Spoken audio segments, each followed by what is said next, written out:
Astro సిండికేట్లో మీ personal and business promotions కోసం కింది నెంబర్కు కాంటాక్ట్ చేయండి.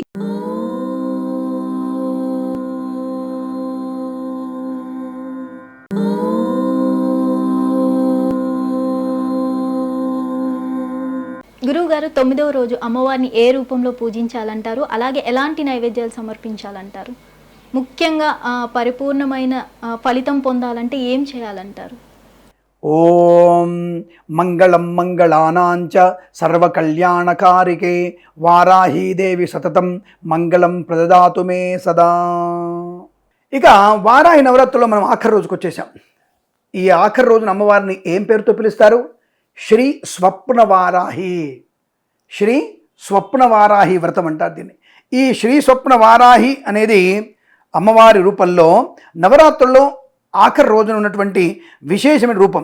ఈమె భక్తులకి నిజంగా చెప్తున్నాను కదా, ఈ 8 రోజులలో మీరు చేసినటువంటి 7 రోజుల పూజల తర్వాత 8వ రోజు మీకు అమ్మవారు కళ్ళలో కనపడతారు ఖచ్చితంగా. ఇది నిజమమ్మా. మంచి బ్రహ్మాండమైనటువంటి భక్తి శ్రద్ధలతో ఎవరైతే చేస్తారో వారికి తప్పనిసరిగా 8వ రోజు రాత్రి అమ్మవారి కళ్ళలో కనబడి 9వ రోజు స్వప్నవారాహిగా మీకు దృశ్య రూపంలో కనబడుతోంది. శ్రీ స్వప్నవారాహి అమ్మవారు మనకి మనోవికారాల నుంచి బయటపడేటువంటి అద్భుత యోగాన్ని కలిగిస్తుంది. రెండవది ఇక్కడ విశేషంగా చెప్తున్నా నేను, మీరు నమ్మినా నమ్మకపోయినా నాకేం అభ్యంతరం లేదు, కానీ భవిష్యాన్ని అంటే భవిష్యవాణి కనబడుతుంది మీకు. అంటే 6th సెన్స్ బాగా చూపిస్తుంది. 6th సెన్స్ బాగా చూడండి అర్థం ఏమిటి?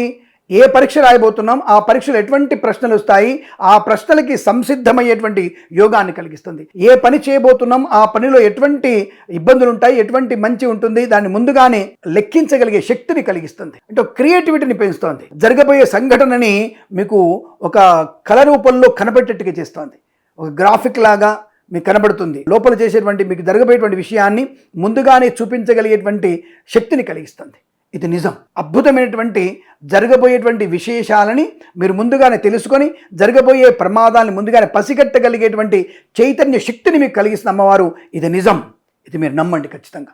మనం భక్తి శ్రద్ధలతో చేయాలి. చాలా భక్తి ఉంది. అంటే 15 రోజుల ముందుగానే మనము ఈ నవరాత్రులకు ముందుగా అంటే జూలై 1వ తేదీ నుంచే మీరు ఖచ్చితంగా మీరు బ్రహ్మచర్యము, అలాగే ఏకభుక్తము, అలాగే తప్పనిసరిగా మనము అసత్యాన్ని పలకకపోవడము, ధార్మిక చింతన, పరోపకార బుద్ధి, దైవ చింతన, భాగవత శ్లోకాలు చదువుకోవడం, అలాగే భాగవతాన్ని పఠించడం, భారతం చదువుకోవడం, 18 పురాణాలని వినడం చేయాలి. మరి దీక్ష ఇది 15 రోజుల ముందుగా నుంచే మనం ప్రారంభం చేయాలి. అలాగే చావుకు వెళ్ళకూడదు, మహిళలకు వెళ్ళకూడదు, ఇలాంటివన్నీ కూడా ఉంటాయి మనకి. ఇవన్నీ చేస్తూనే తప్పకుండా ఏకభుక్తంగా ఉంటూ, అలాగే మైథునం చేయకుండా బ్రహ్మచర్య దీక్ష పాటిస్తూ నిరంతర అమ్మవారి స్మరణ చేస్తూ జరగబోయేటువంటి నవరాత్రి ఉత్సవాలకి, గుప్త నవరాత్రి ఉత్సవాలకి నేను సంసిద్ధులుగా ఉన్నామనేటువంటి భావనతో భార్యాభర్తలు కలిపి దానికి ఎటువంటి ఇబ్బంది లేదు. భార్యాభర్తలు కలిపి ఈ యొక్క నవరాత్రి ఉత్సవంలో పాలు పంచుకున్న వారికి అద్భుతం. ఇక ఆఖరి రోజున శ్రీ స్వప్న వారాహి వ్రతం ఈ హోమంలో పాలు పంచుకున్న, పూజలో పాలు పంచుకున్న వారికి నిజంగా మనకి జరగబోయేటువంటి సంఘటనలు ముందుగానే తెలుసుకొని మనము సరి అయినటువంటి మార్గంలో నడవడానికి ఉపయోగపడేటువంటి శక్తిని, యుక్తిని మనకు అమ్మవారు కలిగిస్తుంది. ఇది ఒక రకంగా సాధకులకి, అంటే తపస్సు చేసుకునే వారికి, సాధకులకి చాలా బాగా ఉపయోగపడే అంటే సాధన, తంత్ర మంత్ర చేయడానికి అటువంటి వాటికి కూడా ఈరోజు అమ్మవారు మనకి అద్భుతమైనటువంటి స్వప్న వారాహి రూపంలో కనబడతారు.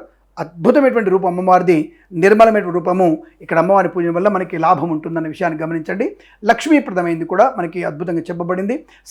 అంటే సమస్తమైనటువంటి కార్యసిద్ధి కోసం మనం చేసే పూజలుగా చెప్పబడుతోంది అన్న విషయాన్ని గమనించుకోండి. ఇలా అమ్మవారిని 9 రాత్రులు మనం పూజ చేసి 10వ రోజున అమ్మవారిని ఉద్వాసన చేసేటువంటి కార్యక్రమం.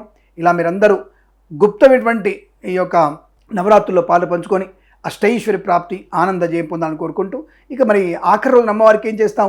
సమస్త పదార్థాలు షడ్రసోపేతమైనవి, అన్నము, పప్పు, పాయసము, శనగపప్పు వడలు, మినపగారెలు, దధ్యోదనము, అలాగే పులిహోర, కట్టె పొంగలి, అన్న సంతర్పణ కావాల్సిన ఏర్పాట్లను చేసుకొని 100 మందికి అన్నదానం, అన్న సంతర్పణం చేసి అమ్మవారి అనుగ్రహాన్ని పొందుకునే ప్రయత్నం చేయాలి.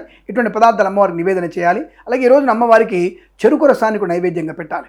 చెరుకు రసం కూడా అమ్మవారికి నైవేద్యంగా సమర్పణ చేస్తే అమ్మవారు అద్భుతమైనటువంటి ఆనంద యోగాన్ని మనకు కలిగించి నవరాత్రి సంపూర్ణ శుభయోగాలు కలిగిస్తున్న విషయాన్ని తెలియజేసుకుంటూ, ఆ వారాహి అమ్మవారి అనుగ్రహం మనందరి మీద, మన భారతదేశం యొక్క ఉన్నత స్థాయి కొరకు రాజకీయ రంగంలో కానీ, సామాజికంగా కానీ, ఆర్థికంగా కానీ ఎటువంటి యుద్ధ బాధలు లేకుండా, అంతర్గతమైన కుమ్ములాటలు లేకుండా సార్వభౌమత్వాన్ని పొందుకొని అత్యున్నత ఆర్థిక స్థితి పొందాలని, ఆరోగ్య భారతంగా ఉండాలని, మన రైతు సోదరులకి అద్భుతమైన పంట లాభాలు ఉండాలని మనస్ఫూర్తి కోరుకుంటూ సర్వేజన సుఖినో భవంతు.